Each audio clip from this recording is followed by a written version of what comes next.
Bleaching powder क्या होता है, जिसको कि हम लोग विरंजक चूर्ण भी बोलते हैं या फिर आप लोग बोलचाल की भाषा में बीवीसी पाउडर भी बोलते होंगे। अक्सर आप लोग देखे होंगे कि रेलवे स्टेशन पर या फिर नलियों में एक पाउडर छिड़काव जाता है, जिसको ही हम लोग विरंजक चूर्ण या फिर ब्लीचिंग पाउडर बोलते हैं। इससे क्या होता है कि कीटाणु अक्सर मर जाते हैं।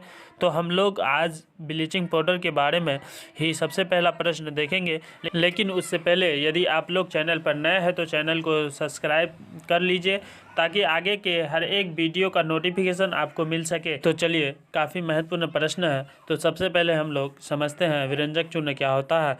तो आप लोग ध्यान रखिएगा कि इसका रासायनिक नाम कैल्शियम ऑक्सीक्लोराइड होता है और इसका सूत्र क्या होता है, CaOCl2 होता है। ध्यान रखिएगा, विरंजक चूर्ण का रासायनिक नाम कैल्शियम ऑक्सीक्लोराइड है, जिसका सूत्र CaOCl2 होता है। कैल्शियम ऑक्सीजन एवं क्लोरीन से बना यौगिक होता है। तो यहाँ पर 3 ऑब्जेक्टिव क्वेश्चन बन रहे हैं। पहला ऑब्जेक्टिव क्वेश्चन कि विरंजक चूर्ण का रासायनिक नाम क्या होता है, तो आपको बताना है कि कैल्शियम ऑक्सीक्लोराइड। अगर आपसे पूछा जाता है कि विरंजक चूर्ण का रासायनिक सूत्र क्या होता है, तो आपको बताना है CaOCl2। और यदि आपसे पूछा जाता है कि विरंजक चूर्ण का निर्माण कौन कौन से यौगिक को मिलाकर के होता है, तो आपको बताना है कैल्शियम, ऑक्सीजन और क्लोरीन।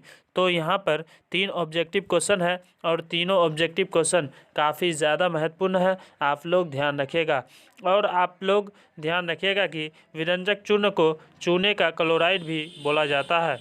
अब चूने का क्लोराइड इसलिए बोला जाता है क्योंकि विरंजक चूर्ण का जो निर्माण होता है वह चूने के पानी से होता है। यानी कि चूने के पानी में या फिर बुझा हुआ चूना में जब 40 डिग्री सेल्सियस पर क्लोरीन गैस प्रभावित करते हैं तब हमें ब्लीचिंग पाउडर प्राप्त होता है और इसलिए इसे चूने का क्लोराइड भी बोला जाता है। तो यदि आज के बाद आपसे पूछा जाएगा कि विरंजक चूर्ण का रासायनिक नाम क्या होता है, तो आपको बताना है कैल्शियम ऑक्सीक्लोराइड।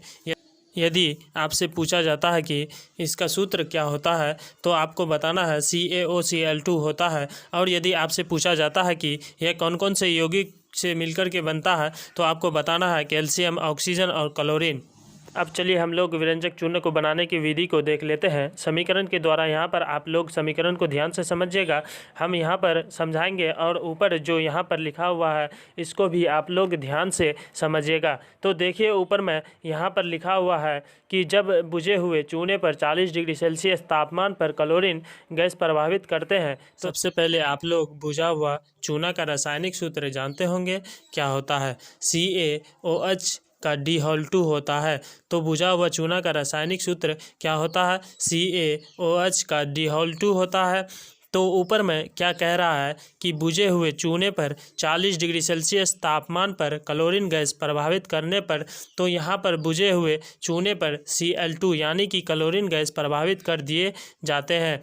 कितना डिग्री सेल्सियस पर, तो 40 डिग्री सेल्सियस पर। तो हमारा समीकरण क्या बन गया, CaOH का D2 प्लस Cl2। और यदि हम लोग इसे 40 डिग्री सेल्सियस पर गर्म करेंगे तो यहाँ पर प्राप्त होगा CaOCl2 यानी कि विरंजक चूर्ण प्राप्त हो जाएगा और प्लस में H2O यानी कि जल प्राप्त हो जाएगा। तो यह वाला समीकरण आप लोग ज़रूर ध्यान रखिएगा। यही होता है विरंजक चूर्ण के निर्माण की विधि, यानी कि विरंजक चूर्ण कैसे बना जाता है के द्वारा ही आप लोग याद रख सकते हैं कि CaOH का D2 प्लस Cl2। और यदि हम लोग इसे 40 डिग्री सेल्सियस पर गर्म करेंगे तो हमें प्राप्त हो जाएगा CaOCl2। और यदि हम लोग इसे भाषा में लिखेंगे तो यही लिखेंगे, जब बुझे हुए चूने पर 40 डिग्री सेल्सियस तापमान पर क्लोरीन गैस प्रभावित करते हैं तो विरंजक चूर्ण प्राप्त होता है।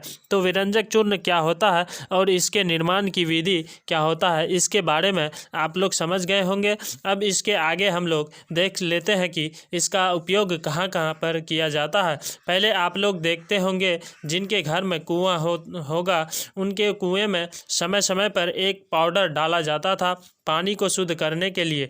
वह पाउडर जो होता था वह ब्लीचिंग पाउडर ही होता था। सरकार के द्वारा भी चलाया गया था अभियान, जिसमें कुआं में जाकर के ब्लीचिंग पाउडर डाला जाता था और हर एक व्यक्ति से बोल दिया जाता था कि दिन भर आपको पानी नहीं पीना है। और दिन भर के बाद आप लोग बड़े आराम से पानी पीते थे।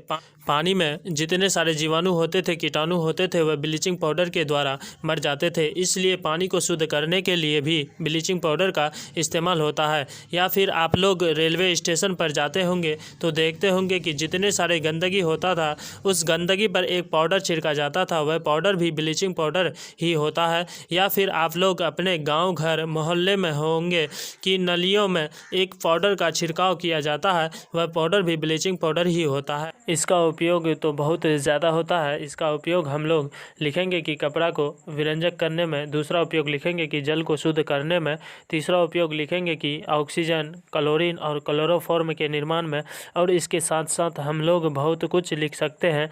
नलियों एवं गलियों में भी इसका छिड़काव करते हैं। कुएं के पानी को भी शुद्ध करने के लिए इसका छिड़काव करते हैं।